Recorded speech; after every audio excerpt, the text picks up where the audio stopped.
કૃષ્ણની દ્વારિકા નગરીમાં સરકાર દ્વારા થોડા સમય પહેલા મેગા ડિમોલેશન હાથ ધરાયું હતું, ત્યારે આ ડિમોલેશન થકી દ્વારકામાં રૂપિયા 2316 કરોડની કિંમતની સરકારી જમીન ખુલ્લી કરવામાં આવી છે.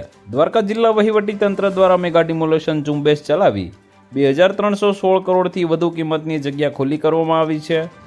દરિયાઈ સીમા ધરાવતો સૌરાષ્ટ્રનો પશ્ચિમ પ્રદેશ છે. દ્વારકા તાલુકાનું દરિયાઈ સુરક્ષા, ધાર્મિક આસ્થા, ઔદ્યોગિક સલામતી તેમજ પ્રવાસન ક્ષેત્રે આગવું મહત્વ ધરાવે છે. દ્વારકા ટાઉનમાં વિશ્વ પ્રસિદ્ધ દ્વારકાધીશ મંદિર આવેલું છે, જે દેશ વિદેશના કરોડો ભક્તોનું આસ્થાનું કેન્દ્ર છે.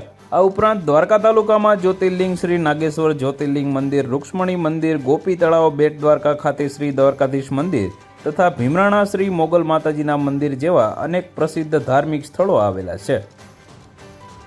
તો વધુ માહિતી મેળવવા માટે ચેનલ સાથે જોડાયેલા રહો. વિડીયો પસંદ આવે તો લાઈક કરી દેજો. ચેનલમાં નવા છો તો સબસ્ક્રાઈબ કરી દેજો.